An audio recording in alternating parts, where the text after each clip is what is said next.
로마서 15장 8절입니다.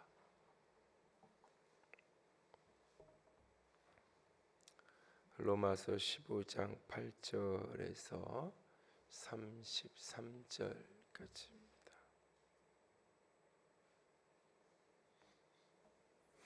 (15장 8절에서 33절까지) 한 절씩 돌아가면서 읽습니다. 내가 말하노니 그리스도께서 하나님의 진실하심을 위하여 할례의 추종자가 되셨으니 이는 조상들에게 주신 약속들을 견고하게 하시고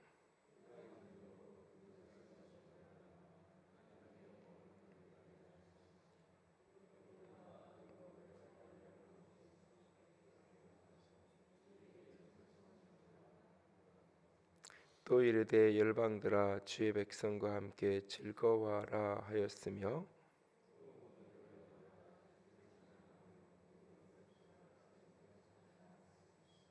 또 이사야가 이르되 이새의 뿌리 곧 열방을 다스리기 위하여 일어나시는 이가 있으리니 열방이 그에게 소망을 두리라 하였느니라.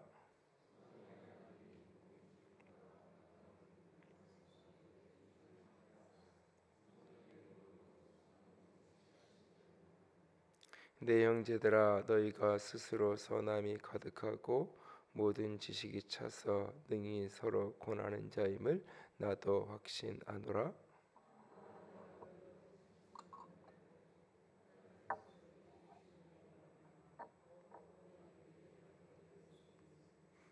이 은혜는 곧 나로 이방인을 위하여 그리스도 예수의 일꾼이 되어 하나님의 복음의 제사장 직분을 하게 하사 이방인을 제물로 드리는 것이 성령 안에서 거룩하게 되어 받으실 만하게 하려 하심이라.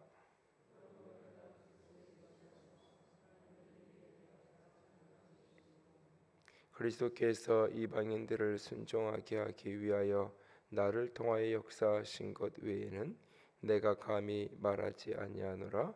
그 일은 말과 행위로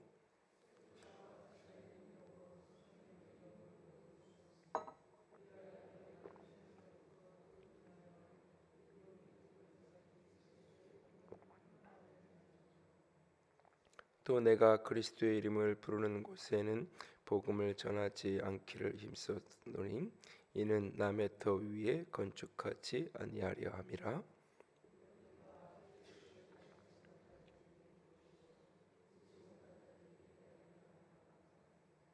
그러므로 또한 내가 너희에게 가려 하던 것이 여러 번 막혔더니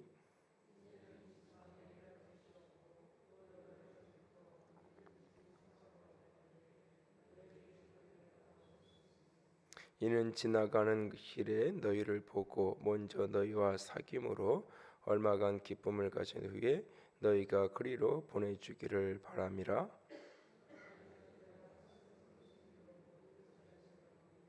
이는 마게도냐와 아가야 사람들이 예루살렘 성도 중 가난한 자들을 위하여 기쁘게 얼마를 연보하였음이라.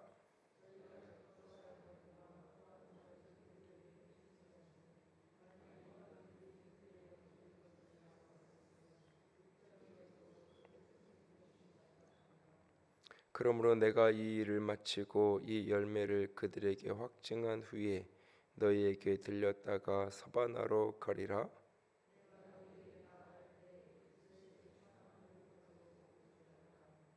형제들아 내가 우리 주 예수 그리스도와 성령의 사랑으로 말미암아 너희를 권하노니 너희 기도에 나와 힘을 같이하여 나를 위하여 하나님께 빌어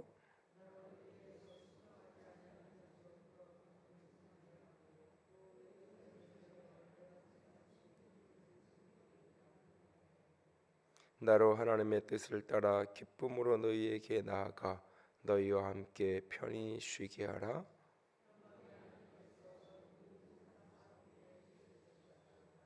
아멘.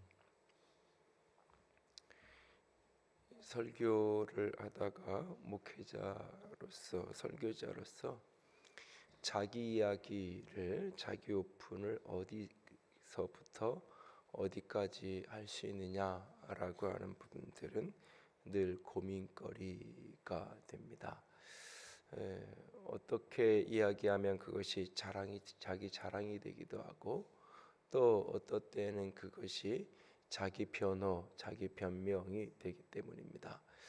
어떤 경우는 끊임없이 자신이 하고 싶은 사적인 이야기를 이런저런 모습을 통해서 사실은 하게 되는 굉장히 위험한 모습이 되어지기도 하고, 끊임없이 자신의 어떤 부족한 모습이나 이런 것들을 정직하게 드러내고 그것을 개선해 가고 하나님의 은혜를 붙드는 모습이 되지 못하고, 끊임없이 자기를 변호하고 변명하고, 때로는 사람들에게 끊임없이 이해받기 원하는 그런 어떤 인정받고 이해받으려 하는 그런 모습들이 자꾸 자기 이야기를 하게 되는 그런 경우가 되기도 하고, 그래서 그 경계선을 어디에서 어떻게 설정하고 해야 될 것이냐라고 하는 것들은 늘 고민거리고, 자기 자신의 내면을 늘 깊이 들여다 보아야 됩니다. 객관적으로는 뭐 저 정도 이야기는 할 수 있는 거야라고 하지만, 그것이 때로는 하나님 앞에서 옳지 못하는 모습도 있고, 또 어떤 경우는 자기 이야기를 친다. 나는 늘 제3자의 입장에서만 이야기를 하는 것이 이 사람들에게 공감대를 형성하는데 굉장히 방해거리가 되기도 하고, 그래서 이 문제는 어떤 의미에서 평생의 숙제 같은 이야기였습니다. 특별히 제가 어렸을 때 교회하던 교회에서 이렇게 어렸을 때 이렇게 집사님들이 이렇게 다니면서 이렇게 그냥 이렇게 편안하게 하던 이야기 중에, 어렸을 때 들었던 이야기 중에 이렇게 좀 부정적으로 들렸던 이야기 중에 하나가 뭐냐면, 그 금요일 날 기도회를 하면 늘 이렇게 부교육자들을 돌아가면서 설교를 하고 그랬는데, 어느 날 집사님들 몇 분이 앉아서 이렇게 하시는 이야기가, 아무개 전사는 등록금 낼 시절만 되면 꼭 저 얘기하더라, 이렇게 얘기하는 거예요. 어쩌다 한번 자기께 뭐 힘들고 이런 경제적으로 힘들고 어려운 이야기들을 이렇게 할 수 있는데, 그 이야기를 이렇게 교인들이 느끼는 거예요. 또 등록할 때가 됐나 봐, 이런 식으로.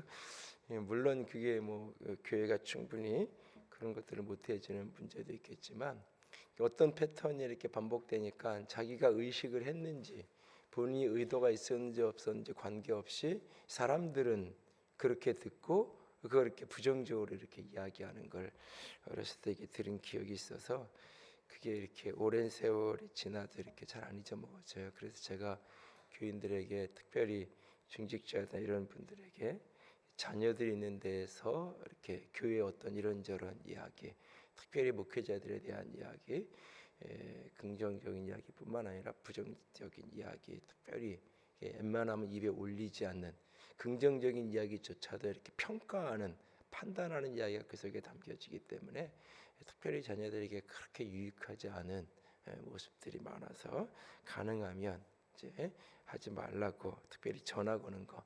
요즘에야 이제 핸드폰이니까 나가서도 걸고 따로 하지만, 옛날에는 거실에 전화기 하나 있으니까 전화로 교회 뭐 어느 집사 문제 있으면 그거 막 얘기하면 애들은 또 안 들었으면 좋겠는데 관심 없는 것 같은데 지방에 앉아서 그것만 다 듣고 있어요. 그리고 자기들끼리 앉아가지고 또 교회가 무슨 문제가 있느냐 다 또 이야기하고 있고요. 그래서 그게 자녀들의, 특별히 교회 리더십을 가진 사람들의 자녀들의 신앙 형성에 긍정적인 요소보다는 마이너스가 되는 요소가 훨씬 더 많아서 그런 것들을 주의하라고 이야기들을 이렇게 드릴 때가 있는데요. 어디까지 자기 노출을 하고 자기 이야기를 할 수 있느냐라는 것은 늘 고민거리입니다. 이것은 이제 소그룹을 리더하는 소그룹 리더나 이런 분들도 마찬가지일 거예요. 자기 이야기를 어디까지 하는 게 옳은 거고, 이것이 성령의 은혜 아래서 이끌을 받는 거냐 하는 부분 속에서 정답이 있으면 좋겠는데, 사실은 정답이 없는 것을 보게 되어집니다. 물론 성경적인 표현으로서의 정답은 있죠. 한마디로 딱 할 수 있는 거, 성령께서 인도하시는 대로 하면 된다고. 딱 정답은 있지만 사실은 그게 어디까지인지 어떻게 해야 되는지 그것을 분별하는 문제는 쉽지만은 않습니다. 바울은 종종 자기 이야기를 할 때가 있습니다.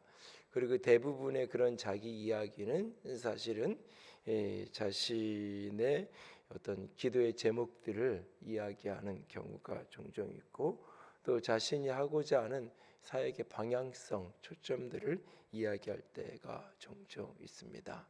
물론 이제 특별히 바울이 자기 이야기를 가장 많이 한 것이 고린도 후서인데, 그곳에서는 특별히 자신의 연약함에 대해서 정직하게 인정하는, 특별히 자기 자신에 대해서 부정적인 이해를 갖고 있는 사람들에게조차도 자신의 연약함을 정직하게 인정하고 드러내고 고백하면서 그 속에서 그것을 이제 더 넘어서 믿음의 길로 극복해 나가는 그런 모습들이 등장하는데요.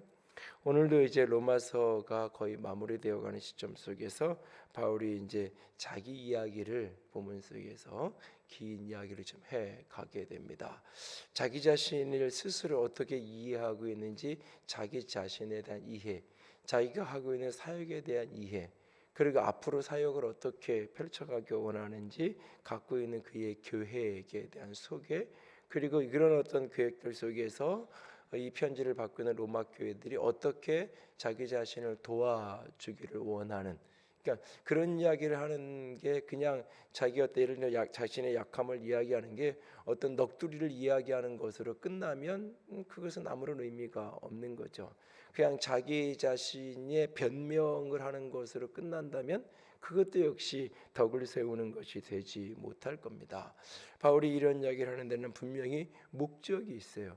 이유가 없이, 목적 없이 그 이야기를 그냥 하는 게 아닌 것을 보게 되어집니다.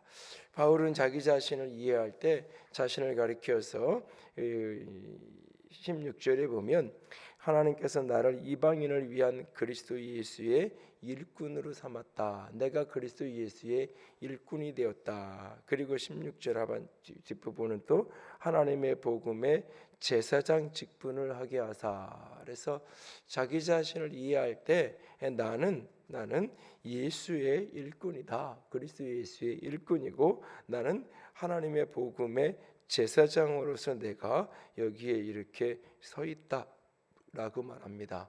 하나님의 은혜를 따라서 내가 예수의 일꾼으로, 어떤 사람에게 지배받고 사람에게 통제받는 그런 사람이 아니라 나는 예수의 일꾼이고 나는 하나님의 복음을 맡은, 복음을 전하는 제사장의 역할을 해야 될 그런 사람이다. 일꾼이라는 것은 나를 일을 시킨 사람의 지시를 따라서 그가 시킨 일을 하는 거잖아요.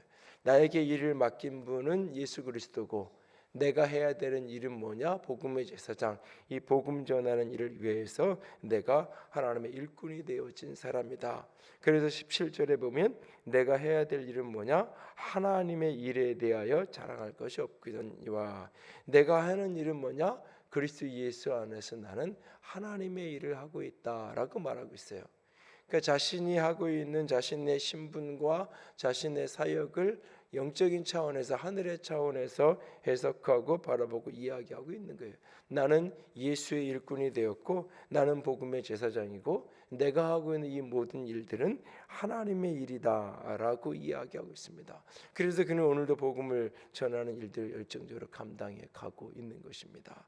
그래서 그는 어느 곳에든지 하나님의 복음 전하는 이 일을 위하여서 끊임없이 애쓰고 헌신하는 삶을 살아왔다라고 이야기합니다. 그 연장선상에서 그는 지금 로마를 방문하기를 원합니다. 로마를 가기 원하고 그 로마를 지나서 이제 서바나로 가기를 원합니다. 지금의 스페인을 이야기하는 거죠. 그러면서 그 과정 속에서 로마 교회가 이 일에 함께 동참하고 로마 교회가 함께 이 일에 동력하기 원하는, 24절에 보면 이는 지나가는 길에 너희를 보고 먼저 너희와 사귐으로 말미암아 기쁨을 가진 후에 너희가 그리로 보내주기를 바람이라 라고 말하고 있습니다. 그래서 그들의 후원과 그들의 섬김을 통해서 로마로 가기 원하는, 로마를 지나서 서바나로 스페인으로 가기 원하는 그 교회에게 일단을 이야기하고 있습니다. 그런데 그는 지금 다른 길로 가고 있습니다. 그는 지금 로마로 향하는 여정의 길이 아니라 그 반대 방향인 예루살렘으로 향하는 길을 그는 가고 있습니다. 그러면서 그 일을 25절에 내가 성도를 섬기는 일로 예루살렘에 가노니, 성도를 섬기는 일을 위하여서 내가 간다라고 이야기합니다. 그는 하나님의 일을 한다 그랬습니다. 그런데 여기서는 오히려 성도 섬기는 일을 한다라고 이야기합니다. 그러면서 그는 앞에서는 나는 복음을 전하기 원하고 이 복음 사역을 복음을 맡은 복음의 제사장이라고 이야기했습니다. 그런데 지금 성도 섬기는 일을 위하여서 예루살렘으로 가는데 구체적으로 어떤 섬김이냐면 헌금을 가서 전달하는 일을 하기 원하는 것입니다. 얼마간 이 예루살렘 교회가 경제적으로 힘들고 어려워졌다라는 이야기를 듣고 여러 성도들이 연보를 해서 헌금을 해서 그것을 이제 바울에게 전달을 하게끔 한 것입니다. 그래서 바울은 그 일을 이제 하기 위해서 예루살렘으로 가고 있는 것입니다. 27절에 보면 저희가 기뻐서 하였거니와 또한 저희는 그들에게 빚진 자라. 만일 이방인들이 그들의 영적인 것을 나눠 가졌으면 육적인 것으로 그들을 섬기는 것이 마땅하다. 영적인 것, 복음이 예루살렘으로부터 시작해서 복음이 흘러왔으니까 이제는 예루살렘 교회가 경제적으로 힘들 이런 상황에 놓였을 때에 물질적으로 그들을 돕는 것, 영적으로 내가 공급받은 것에 나눠 가진 것에 대해서 내가 물질적으로 육적으로 그들을 섬기는 것은 마땅하고 당연한 것이다. 그래서 내가 이 일을 하려고 한다라고 말하고 있습니다. 여러분, 이 부분들을 가만히 들여다보면 참 여러 가지 생각을 하게 됩니다. 바울은 자기 자신을 예수의 일꾼이라고 얘기했어요. 바울은 자기 자신을 하나님의 일을 하나님께로부터 받은 복음의 제사장이라고 이야기했어요. 그래서 나는 복음 전하는 일을 위해서 오늘도 열정적으로 특별히 이미 교회가 있고 이미 복음을 받은 사람들에게 복음 전하는 것 할 수만 있으면 그 일을 하기 원하지 않는다 그랬어요.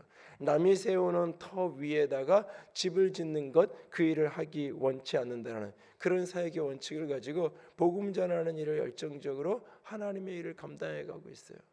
그런데 동시에 오늘은 또 하나님의 일이 아니라 성도를 섬기는 일을 위해서 그 헌금들을 가서 전달하는 일을 위해서 가고 있어요.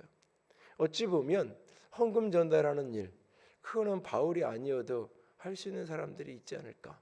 오늘 본문 속에 보면 뒤에 이제 16장 같은데 보면 이제 바울에게 목숨을 내어놓고까지 바울에게 헌신하려 했던 부부도 있고, 오늘 이 로마서의 서신 전달자인 베베 집사 같은 사람이 이 서신을 전달하기 위해서 로마서 전달하기 위해서 바울이 쓴 이 편지를 들고 로마로 가는 거예요.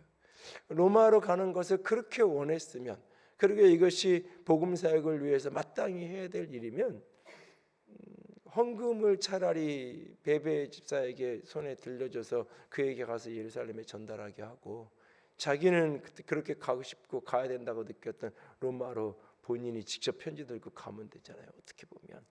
그런데 자기는 예루살렘으로 가면서 편지는 지금 이제 로마로 전달을 하게 되는 것을 봅니다.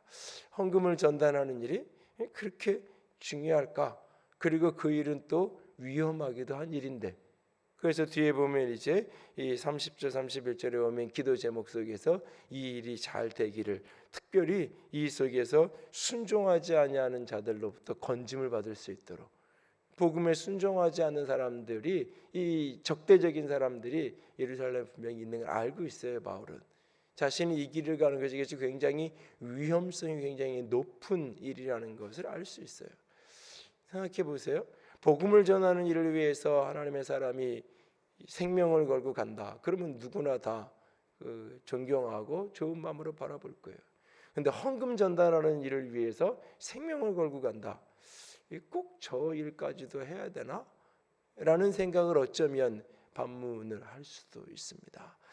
앞에 일들은 하나님의 일이라고 표현을 하고 있고, 뒤에 일들은 성도를 섬기는 일이라고 말하고 있습니다. 우리는 쉽게 생각하면 하나님의 일이라고 표현되어지는 복음 전하는 일은 중요한 일이고, 그것은 생명을 바칠 만한 일이고, 성도를 섬기는 일, 헌금 전달하는 일, 그거는 굳이 꼭 그것까지는 안 해도 될 일인데, 굳이 그거는 생명까지 걸어가면서 할 일은 아닌데 라고 때론 생각할 수도 있어요, 잘못하면.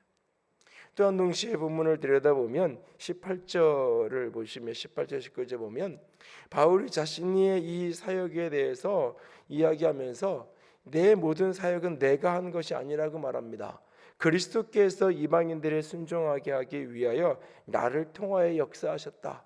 그리스도께서 나를 사용하셔서 역사하신 것 외에는 내가 감히 말하지 않는다. 그 일은 말과 행위로, 표적과 기사의 능력으로, 성령의 능력으로 이루어졌으며 그리하여 내가 예루살렘으로부터 두루 행하 이르는 것까지 그리스도의 복음을 편만하게 전하였다. 한마디로 이 모든 일들은 하나님의 일이었고 이 모든 일들은 그리스도께서 나를 사용하신 것이고 말과 행위를 넘어서서 표적과 기사의 능력으로, 성령의 능력으로 이루어진 것이다.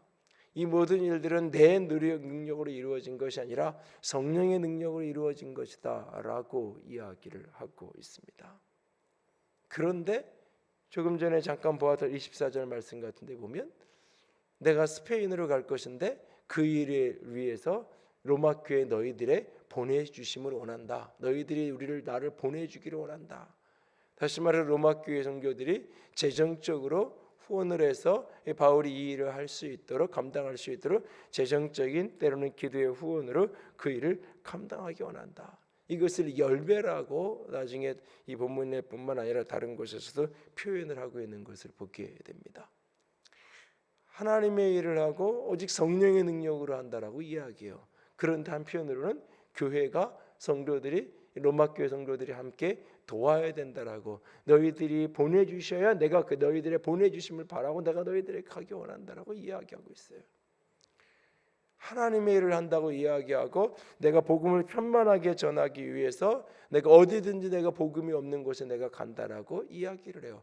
죽기를 각오하고 예루살렘을 향해서 간다고 이야기해요.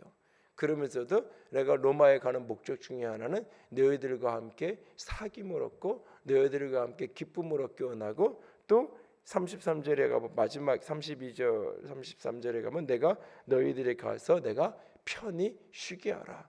내가 이 예루살렘 여정을 다 마치고 내가 로마로 갈 건데 너희들에게 나를 편하게 쉬게 해줘라.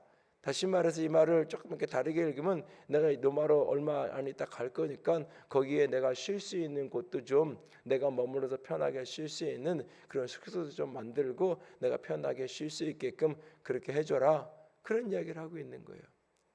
어떻게 보면 양면이 이게 맞지 않는 게 아닌가, 이게 서로 이렇게 충돌하는 이야기가 아닌가라는 생각을 잘못하면 이 모습을 보면서 할 수 있어요. 잘못하면.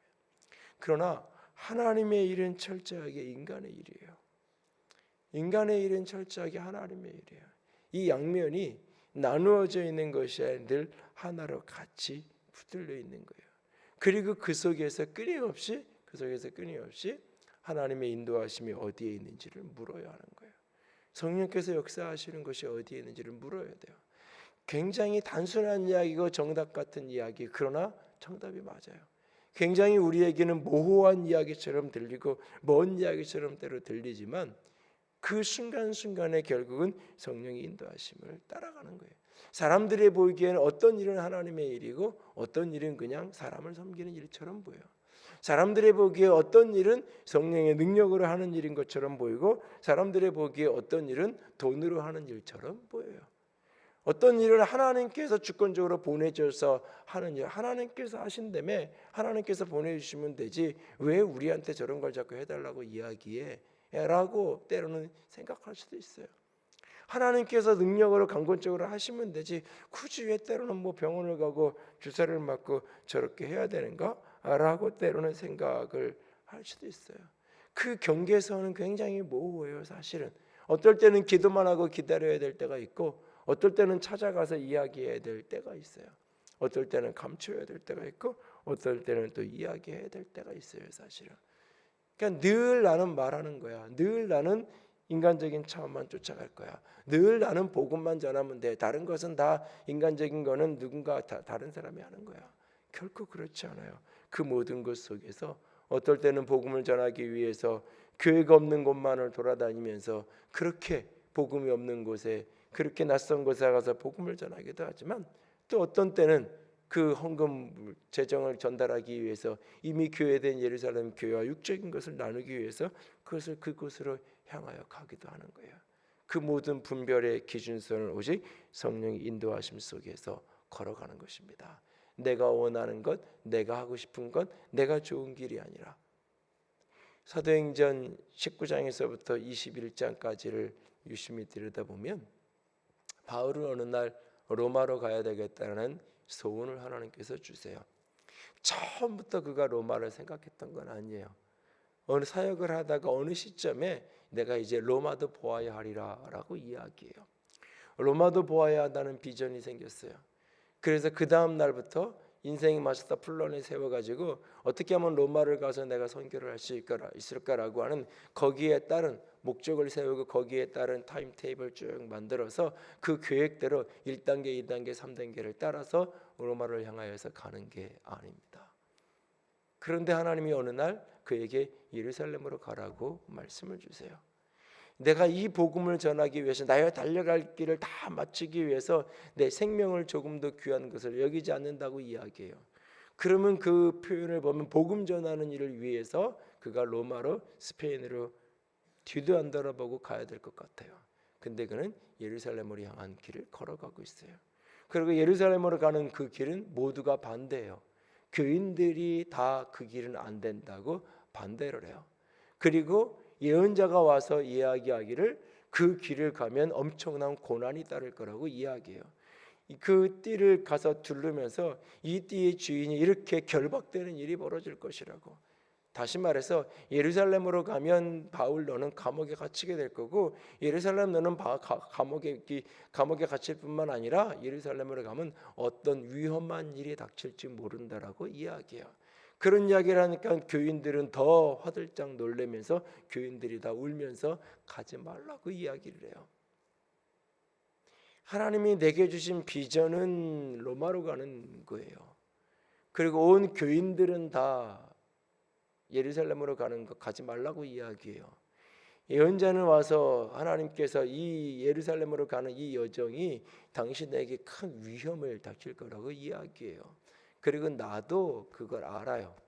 이 길을 가면 편안하지 않고 굉장히 힘들고 고생이고 혹 죽을 수도 있는 생명의 위험성이 있다는 것을 자신도 알아요. 자신도 알아요. 그런데 그는 예루살렘으로 가요. 어찌 보면 그게 뭐가 그렇게 중요하기에. 예루살렘에는 이미 복음이 있는 사람들이잖아요. 복음이 없는 사람이 아니잖아요. 바울은 복음이 없는 데만 쫓아다녔잖아요. 복음이 이미 있는 곳에 가서는 전도하기, 거기 가서는 교회를 세우는 것을 원하지 않았어요. 그런데 그들의 그 일 어떻게 보면 꼭 하지 않아도 된다고 사람은 말할 수 있어요. 그 위험한 짓을 왜 하냐고 말할 수도 있어요. 당신에게 주어진 비전은 그게 아니지 않냐고, 로마를 가는 거고 스페인을 가는 거 아니냐고, 비전에 어긋나게 그 길을 가냐고 이야기할 수 있어요. 그런데 바울은 이 한마디를 합니다. 나는 성령에 매여 이 길을 간다라고 이야기합니다. 성령에 매여, 성령에 매여. 성령께서 나를 동아줄로 매어서 끌고 가기 때문에 성령에 매여서 나는 이 길을 간다고. 내가 가야 될 궁극적인 비전이 로마인 거, 이것도 하나님이 주신 거 나는 분명히 안다. 그러나 이것이 하나님이 주신 비전이라는 것은 목표가 아니고 목적이 아닌 거예요. 그래서 내가 계획한 어떤 목표를 세워놓고 그 목표를 위한 10년 계획, 5년 계획을 세워서 그 사명선언서를 만들어 놓고 그 목표점을 향해서 막 돌격 앞으로 하는 게 인생이, 그것이 그리스도인이 사명자가 살아야 될 여정이 아니라는 거예요. 지금 이 순간 성령이 나를, 지금 저 예루살렘에서 내가 감옥에서 쇠고랑을 차야 되고 내가 동아줄에 묶여져 그거보다 더 강력한 동아줄로 성령이 나를 이끌고 가고 있다. 나는 성령에 매여 내가 이 길을 간다라고 이야기하고 있습니다. 그리고 그 여정은 되돌아보면 가장 위험한 길이었지만 바울이 로마로 갈 수 있는 가장 안전한 길이었고, 비록 죄수의 몸이 되어서 로마로 가게 되었지만 바울이 생명을 잃지 않고 로마로 가장 빨리 갈 수 있는 길이었던 것을 나중에 사도행전 28장까지 사도행전 읽어보고 나면 아, 이랬구나 라고 하는 것을 되돌아보면 압니다. 바울이 그것을 다 알았기 때문에 그렇게 갔을까요? 아니에요. 오직 성령에 매여, 성령에 매여. 오늘 우리도 마찬가지입니다.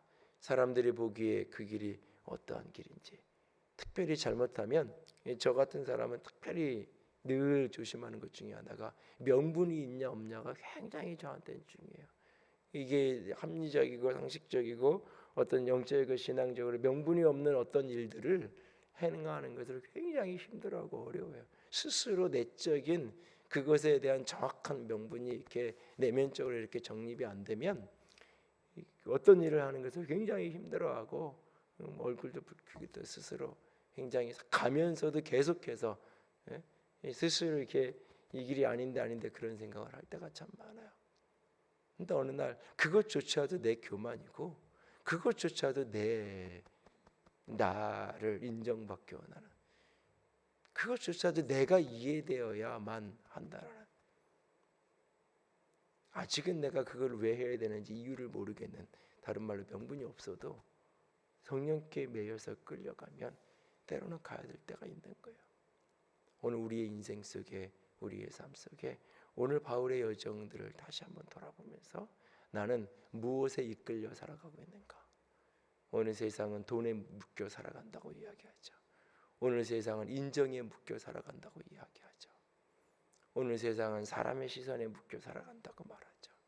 나는 무엇에 묶여서 오늘 인생을 살아가고 있는가?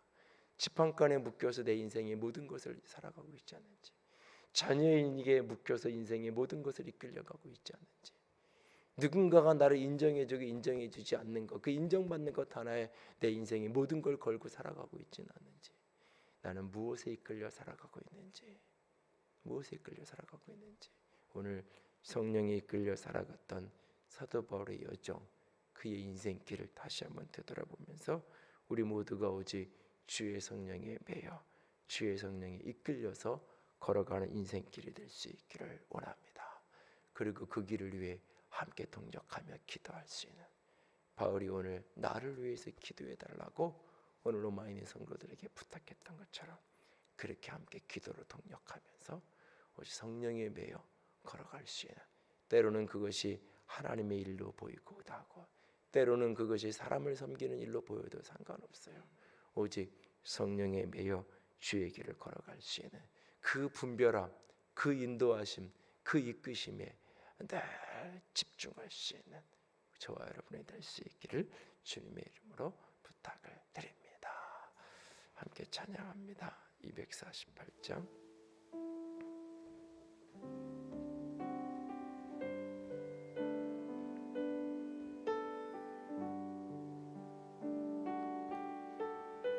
십자가의 길, 순교자의 삶, 오직 주님이 가신 그 길을 나도 갈 수 있도록 성령에 매여 이끌림 받는 주의 사람 될 수 있도록 소망하며 함께 찬양합니다.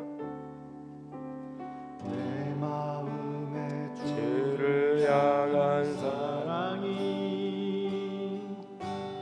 나의 마른 주가 주신 진리로 나의 눈에 주의 눈물 채워주소서.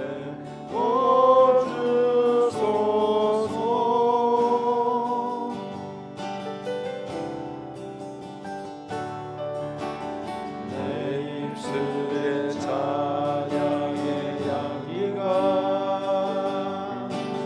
우소되는 주를 아는 섬김이 나의 삶의 주의 은정하게 하소서. 하나님의 사랑이 하나님의 사랑이 영원히 함께하리. 십자가의 길을 걷는 자에게 순종자의 삶을 사는 이에게는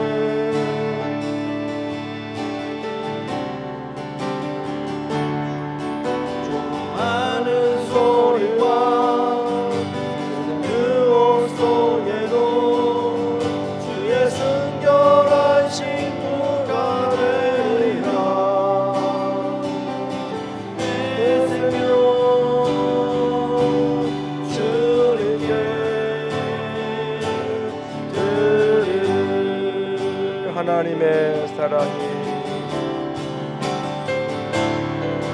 하나님의 사랑이 영원히 함께하리. 십자가의 길을 걷는 자에게 순교자의 삶을 사는 이에게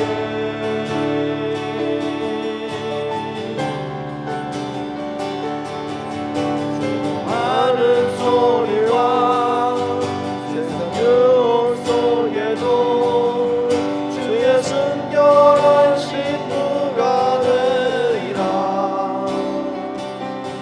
내 생명 주님께 드리리. 이 시간 함께 기도하며 나아갑니다. 어제 주의 성령에 매여 주의 이끄심에 붙들려서 십자가의 길을 온전히 걷는 주의 사람 되게 하시옵소서. 함께 기도합니다.